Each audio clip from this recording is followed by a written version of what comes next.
With the tariffs expected to raise the cost of purchasing a vehicle along with the car insurance, a lot of people are starting to shop for new vehicles before everything goes into play. Now, I just watched a video where purchasing a vehicle, I think you get like $15,000 cash or back or credit or whatever it is for buying an American car. So there's a lot of reasons to purchase a new vehicle, at least right now in the moment.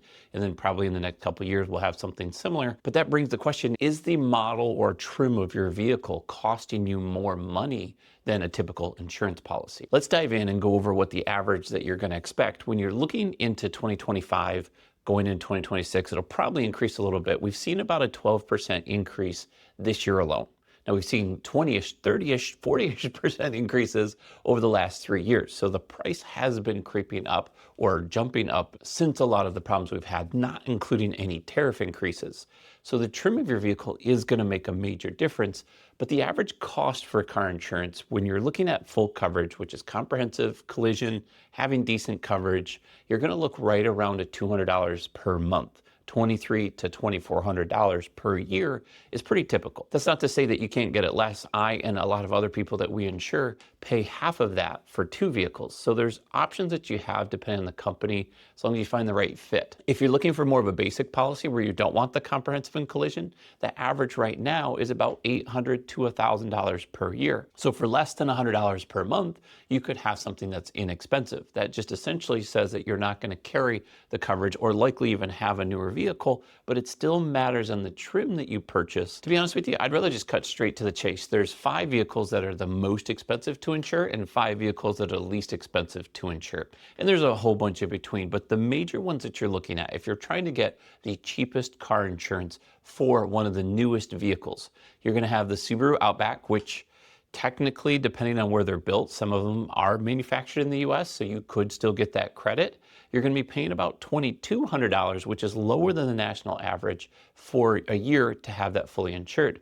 That's about $745 if you want just the minimum coverage. Now, I don't know why you would want that, but this article from Kiplinger had mentioned those 2 options as available. The Jeep Wrangler is the 4th cheapest vehicle according to this article. That's $2,380 per year. If you're doing just basic coverages, you're about $854. The Ford Escape, which is also a great vehicle, that's 100% American, at least most of them are manufactured in America. You got to check the sticker and make sure that the rebate's there. But $2,409 per year for full coverage, comp and collision included, you're looking at $780 for just POPD, which is your base coverage. The Honda Odyssey doesn't technically or probably won't fall into the tariff, but it's one of the least expensive. I know from personal experience, we've got kids, we drive Honda Odyssey. We've had one for the last 3 vehicles that we've had. Love the space, all of the pieces a part of that.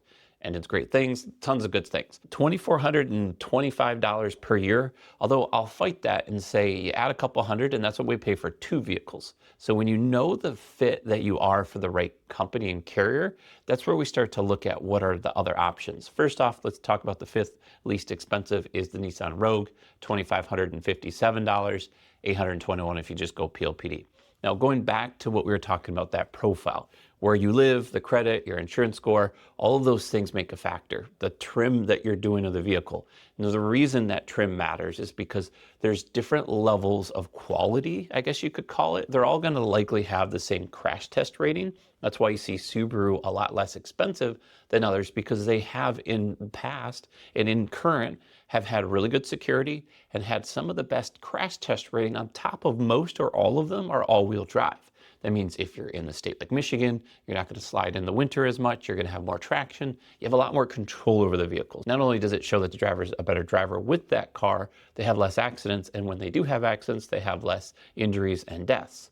That is going to lower the cost of your car insurance. That profile that we're talking about is a ton of stuff. I'll link a video at the end that goes more in depth on the profile to help you understand how to get the best deal with what you're at and where your position is and what changes that you can make to get you that best deal. But Mark, what are the more expensive ones? Which ones should I avoid? It really just depends on the type of vehicle you're purchasing. Most people avoid the Cadillac Escalade because it is one of the most expensive to insure, probably one of the safer vehicles to be in, but the cost of repairs is a lot more expensive. The glass usually has some sort of tint into it, has the speedometer built into where it reflects into the windshield, and there's all of these benefits and features that I would love to have. It's just that the cost to repair is so much more. The cost to insure a Cadillac Escalade is going to be about $3,728 per year.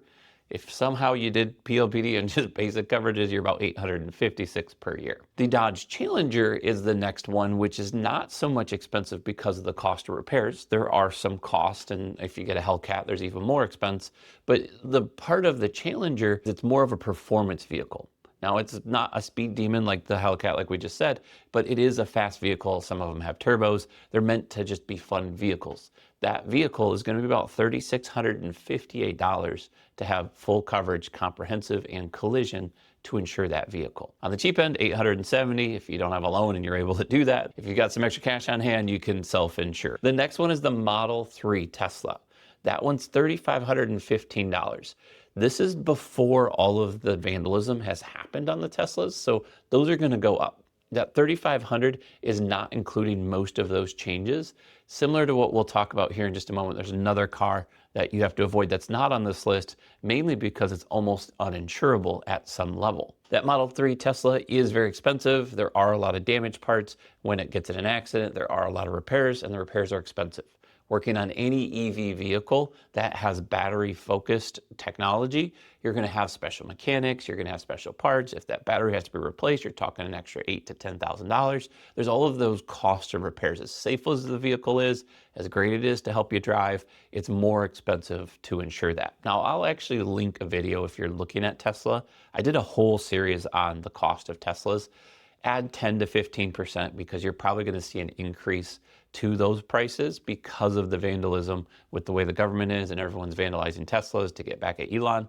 And so there's that part of the whole industry that is avoiding some of the insurance cost that will likely go up. The fourth least most expensive vehicle is the BMW 330i. It's about $3,281 per year to have full coverage. That's comprehensive and collision, and you're $779 if you want just the basic coverage. The Audi Q5 is the fifth, is $3,040 at $747 if you want just the base coverage. Now, this isn't mentioning which is the most common. We did a video on this, and you'll have to search for it because I can only link a couple videos at the end. But Kia, there's a well-known issue a couple years ago where there's all sorts of TikTok videos about the Kia challenge, and essentially who can break into a Kia. It's a USB stick. You can just bypass the security, and if you break a window in the back, it makes no noise. There's all of these things that those Kias have had an issue with. Since then, they've fixed the issue, but some companies won't insure Kia for that reason. There's too much risk and cost for an insurance company to have that. If people are stealing the vehicles and then they're driving them like go-karts until they crash and then just leaving them there, that's a big issue. One, it's just the theft of the vehicle. They have to pay the whole thing. Or two, if there's some sort of legal liability, even if someone's trying to steal it and there's some issue or confrontation, then that can be involved in a lawsuit against the insurance. So there's a lot of these things that have happened with the Kia brand. Same thing goes for Hyundai, not as much because Hyundais weren't the Kia brand or the Kia challenge, but Hyundais are the same manufactured. So they have the same issue, they were recalled, and they've since then fixed most of those, but it's gonna take time for those prices to come back down or some of those insurers to reallocate, allowing them to be insured. I personally felt it. I've had several insured that we talked about and told them not to buy the car. They bought the car and the price tripled the next year. Because of those issues, some companies have followed up. Now they're all up to date as far as the pricing. So you should expect them to be basically the same cost, where those companies like Progressive were really competitive, but Safeco was somewhat competitive. Nationwide was not as competitive with those cars, and it started to shift where they're all starting to level out to where they're comfortable, and those prices should start to come down a little bit. But Mark, what are the characteristics of the car that we're talking about that affect that price? The vehicle age makes a huge difference. The cost of repair, not so much, because the cost of that part, buying it from Napa, AutoZone, from the dealer, that's probably not going to go down in price. The prices almost never go down on the cost to repair a vehicle, but the older the car is, the less risk that you're going to take because you're likely going to pull that comprehensive and collision off after a certain number of years to where that lower price that we talked about, you're not going to have to pay that extra cost. So repairing the car is going to be on you more than it is going to be on the insurance. The body style and trim, again, makes a big difference. Everybody's about these new lower ride body kits, the bigger rims, the leather interior, the extra navigation, the built into the glass speedometer, and all of those things that are beneficial, that are comfort, they're trim levels. The higher those trim levels, the more cost it is to repair. If the door gets damaged and they got to replace the door, maybe the panel costs twice as much as the normal panel. Maybe there's an extra button or feature inside of that door that had some additional extra option that didn't come with your standard model. Now, we're not talking night and day difference. The trim model is probably only going to cost you a few dollars per month, but it can make a difference with some vehicles. Technology and features, according to this article, Clippinger, I'm honestly just saying what I know from experience now. I've not been using the article's information, but the technology and features are huge because the sensors, there's a ton of them. Some cars have 50 sensors, some cars have 2 sensors.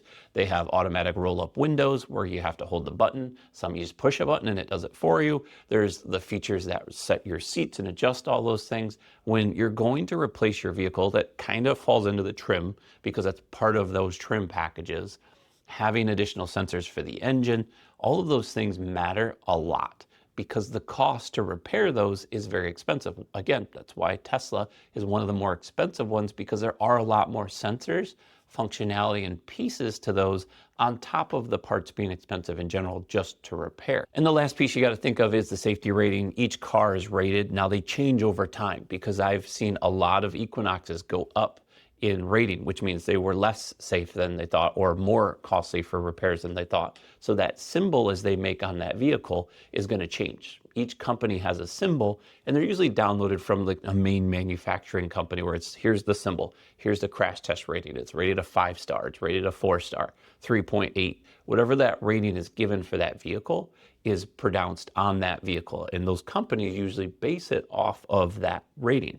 That rating can change because if there's a lot more accident injuries, there's a lot more deaths, the cost to repair the car was 10 times more than they thought it would be, that's going to update those ratings. Most companies don't necessarily update the ratings until every few years because there's a cost to doing that. In doing so, you're going to notice that sometimes the rating of your vehicle will change, which will cost the price to change. If you are purchasing a new vehicle or shopping for new insurance, your best option is to go with an independent agent. That's somebody that can shop with multiple companies.